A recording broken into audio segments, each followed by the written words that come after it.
So more good news for Alabama fans as it seems the search for an offensive coordinator has come to a close. As former Washington Husky offensive coordinator Ryan Grubb looks to take the same position for the Crimson Tide. And today, well, we've got to break it down. We need to talk about why I'm excited about the hire and why I believe you should be as well, and everything in between. But before we can, as always, y'all know the drill. I have got to hear from you. Hop down to the comments, give me a Y for yes or an N for no. Are you excited about the addition of Grubb? And let me know what you're thinking. If you're new to the channel, be sure to subscribe. Hit that bell notification. I do constant college football. You don't want to miss any of it. And if you enjoyed the content, be sure to like and comment down below. But having said all that, let's jump right into this. And first and foremost, why am I excited about the hire? And why do I believe you should be excited as well? It's not going to take us very long to go through this section. Ryan Grubb has put together two top 15 scoring offenses back-to-back, and it's important to note something we talked about with Kalen DeBoer, that he and Coach DeBoer took over a Washington team that was 4-8 the year prior and instantly went 11-2. But one of the things we talked about yesterday is not only how they were 4-8, but where their offense ranked in terms of scoring offense. Because Ryan Grubb and Kalen DeBoer took over a Washington offense that was outside the top 100 in scoring offense, specifically coming in at number 108, before their first year transitioning that to a top 15 offensive unit. That is highly impressive, ladies and gentlemen. And Nick Saban wanted Ryan Grubb to be the offensive coordinator for the Crimson Tide for a reason last season. It just seems that that's coming to fruition a year later under a different head coach, unfortunately. But there's a lot of reasons to be excited about this, and if you turned on Washington's games this year, you would understand why, because that offense was lethal at several different areas. We know what Michael Penix was. I've talked about him here on this channel extensively. I talked about him last season and thought it was an absolute disgrace that he wasn't in New York last season, and he is just one of the best quarterbacks in college football, no questions asked in my opinion. But it wasn't just Michael Penix, because if you look at the wide receiver position, yes, Rome Odunze had massive numbers. He was not alone. There were two 1,000-yard receivers on that Washington offense and several others that got active and a ton of production. And then if we talk about Dillon Johnson, I think he was one of the more underrated aspects of that Washington offense. Dillon Johnson is a name that doesn't get talked about much in the national media, but if you sat down, if you watched Washington games, you know how important he was to this team. He was just super banged up by the time the playoffs and ultimately the national championship came around. But do not be fooled. He was an integral part of that Washington offense, and if we look at what Alabama has on their roster with Justice Haynes, with Jam Miller, with Richard Young, I'm really excited about what this coaching staff can do, not only with the running back position, with the quarterback position, and certainly with the wide receivers that still remain.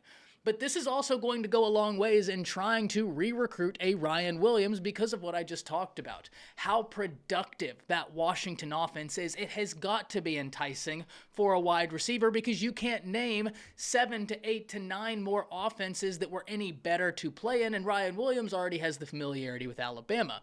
So there are still coaching hires that need to be made, but there are also reports that we need to talk about that Washington wide receiver coach Jamarcus Shepard and offensive line coach Scott Huff could be following. And personally, I would love those two additions. Listen, I have talked about Coach Wolford extensively. This is someone who built Kentucky's Big Blue Wall, but it just has not been working at Alabama. The talent is there, but Alabama is allowing so many sacks, and it's not just a one-year thing. This has been a problem since Doug Marrone had the job, and it's a problem that hasn't been solved. When we talk about Scott Huff, that Washington offensive line just won the Joe Moore Award. That offensive line for Washington gave up less than 20 sacks all year long, where Alabama gave up over double that at 47.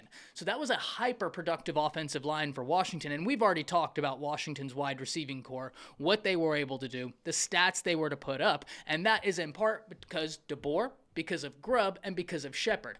Interesting to note that there were reports surfacing that Nick Saban was already interviewing Shepard for the vacant wide receiver coach, so it would be a really easy transition, not only because he already knows DeBoer, not only because he knows Grubb, but also because if reports are true, there was already interest for him taking over the job. Now, another name from that Washington staff to keep your eye on the offensive side that could be making a move is tight ends coach Nick Sheridan. He could inherit the same position at the University of Alabama, meaning Joe Cox would be there no more. And I know there's a lot of Alabama fans that wanted to keep Joe Cox on the staff because of his recruiting abilities, but important to note that Nick Sheridan does have experience within the South. He's coached at South Florida. He's been at Tennessee for a few years, and that experience could be something that he can lean on to be able to hit the recruiting trail running. And it's important to note this.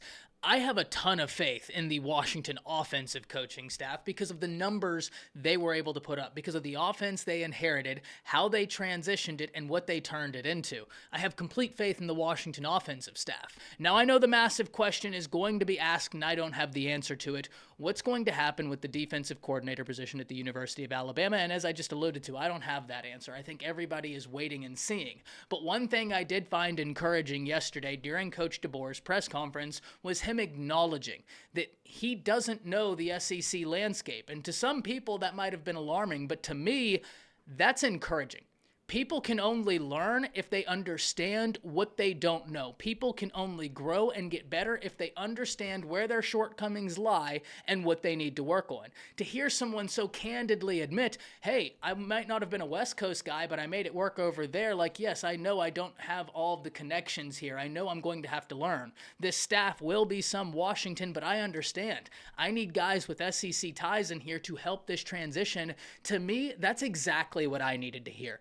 I needed to hear the acknowledgement of how important recruiting is in the SEC, and do not be disenfranchised. That's exactly what he was talking about, because one of the chief concerns everybody has with Kalen DeBoer is that he hasn't been able to get top 10 classes. And let's be honest, if you're in the SEC and you really want to win the SEC, you want to win national championships, a top 10 recruiting class is a must. It's not a question, it is a must. You have to be able to push for that. And the Crimson Tide have known recruiting success that, quite frankly, is unparalleled. That's something they like to continue. Not necessarily the streak of #1 classes that Nick Saban put together, because that was all-time great.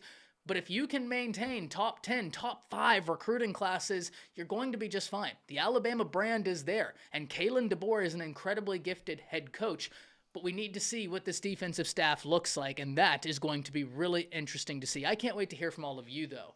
Let me know what you're thinking about the offensive coordinator addition. Let me know what you think about the reports about Scott Huff, about Jamarcus Shepard, and then let me know what you think about the defensive side of the ball, as well as DeBoer's comments acknowledging he's not from the SEC. He's not from the South. He knows that he needs to surround his staff with guys that are familiar with the territory so that they can jumpstart recruiting and so that they can hit the ground running. Some people may have been taken aback by that, but me, as I said, you can only grow in life if you acknowledge what you don't know. How can you work on something if you think you know it all? Him acknowledging, this is where I don't have any sort of experience, but I know I don't have that experience. I know it is going to be required for me to be successful, and I need to get people on the staff that do. Music to my ears. Can't wait to hear from all of you. Hop down to the comments. Let me know what you're thinking. That's it. See ya.